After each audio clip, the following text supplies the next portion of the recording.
Welcome. We are back. We're back with Jackie. How are you today? I'm fantastic, Rick. How are you? Can't complain. We both woke up to the same news today that Redfin says they are leaving the National Association of Realtors. But like most headlines, it's a little muddier than that, isn't it?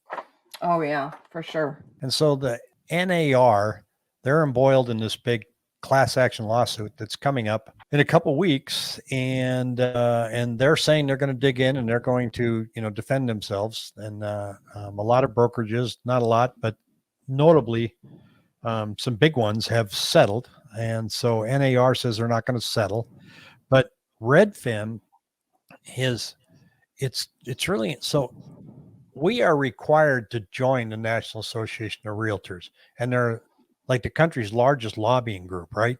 Mm-hmm. I think they have an $84 million a year budget, something like that. Something crazy. Astounding.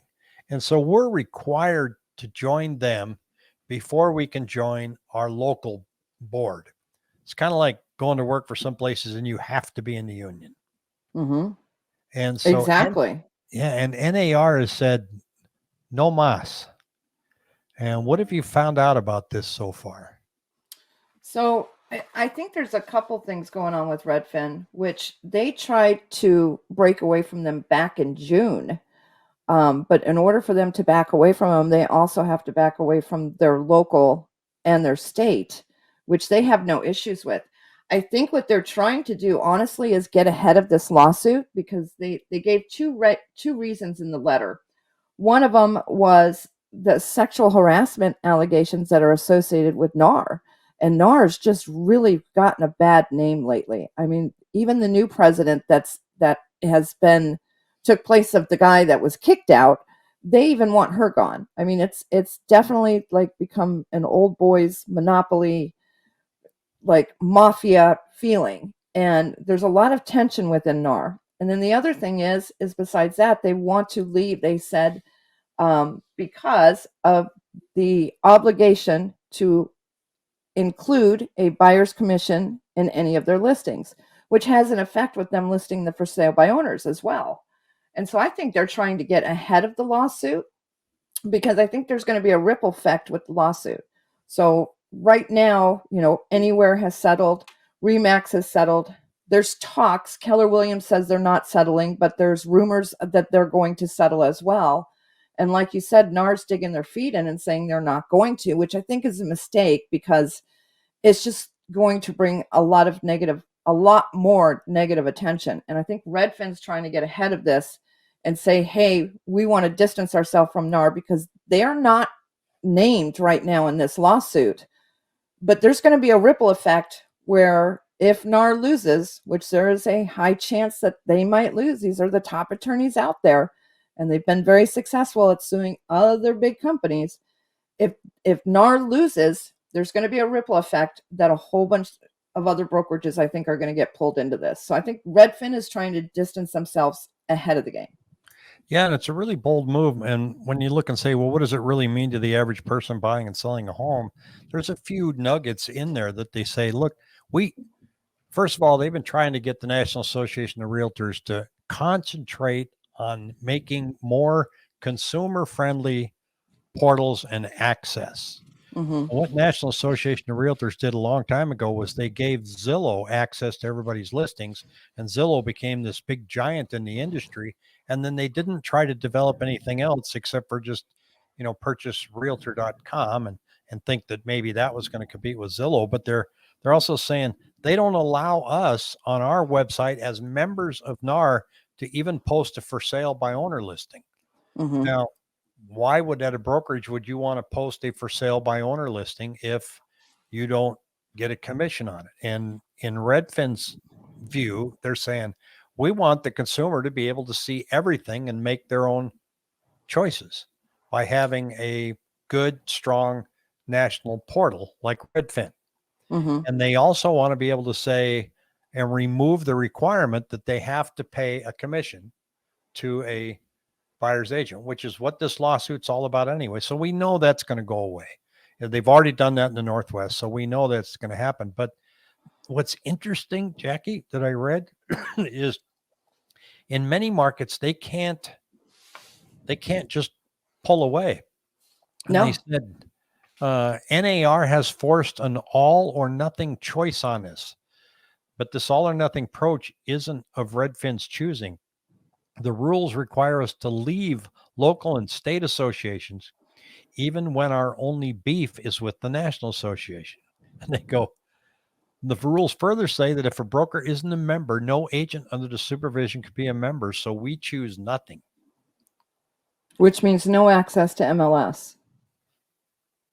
Yeah, in some markets, Arizona being one of them. So if you're not a member of the National Association of Realtor, you can't be a member of a local board. You have no MLS access. You're worthless. You can't Right. get in there. Now, Redfin hasn't pulled out of those markets. They're doing it where they can. So it sounds like they want NAR to decouple MLS access from NAR support. Mm-hmm. Think it's going to happen? I think there's a possibility. It's really muddied the waters. It's going to be interesting to watch. You already got this It has. lawsuit out there right now, and now you've got this, like, wow, the market is getting wild. And but Mhm. you're sitting out there buying and selling a house. Like, do I even give a rip? Well, you might.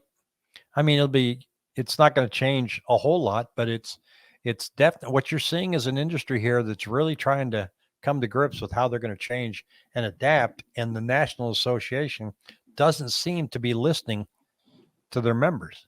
No, not at all. There's so many issues going on with inside NAR. And even as an agent, uh, up until probably the last 6 months to a year, I wasn't even aware of it. I mean, I just grumbled all the time when I had to pay my dues because I was like, what am I getting for this? Which is basically nothing, a beautiful new logo and the ability to join my local associations and pay more money for MLS. Now, I get what is our worth if we don't have access to MLS? I get that. I mean, that a consumer needs us for that access. Totally get it. But it's a lot different now that there's on the online sites like Zillow and Redfin and realtor.com. It's completely changed. And I think it's going to have an effect on potentially for sale by owners, which I don't think there should be an issue with an agent advertising a for sale by owner. I've sold a lot of for sale by owners over the years. I have never had a for sale by owner when I approach them and say, hey, I obviously don't work for free. This is what I will charge to handle the transaction. I have a buyer. Would you be willing to pay a co-broke to me? I have never had a for sale by owner say no. Oh, either have I. And I think that letting people have access to that is fine. I mean, getting back to Zillow, like you just mentioned, let's face it, Zillow only has access to those listings because we input the data. Right. So we put the data, it goes on a thing called List Hub. It gets sent out there and they have it. I've never had a problem with that. No. It's like, hey, hats off. They built a good website. Get over it. I personally, I like it so I can look at homes nationally. Mm-hmm. Before, if I wanted to see if there was a home for sale in Atlanta, Georgia, I had to go there. There Mm-hmm. was no Or way find to an agent look. there. Yeah, and find an Right. agent. And now you can finally look all over the country Mm-hmm. and see what's available. So I think that's where Redfin is saying that they would like NAR to explore that at a much higher level. By the way, since we're sending you all this money, do you think maybe you can help us build a platform that's more consumer friendly? So hats off to Redfin for doing this. We'll see what happens. And I thought it was worth talking about today, and we want to stay on track of this. And because we talked about the big lawsuit coming, and even on the 16th, they're just going to be going into court and introducing each other and shaking hands. And then it's going to be a while before we find out if anything gets done there. But we will This will bring go you the on for news here years. first. Yeah, it will. Absolutely. Well, I'm not going to be here for years talking about NAR, but Sure you will. this was a real surprise to me this morning to see a brokerage get that bold. Mm-hmm. So And we'll I see think what it's a happens. smart move. I really Yeah. do. All right. Well, Jackie, thanks for joining me. We will catch you again. Thanks, Rick. Bye, See ya. guys.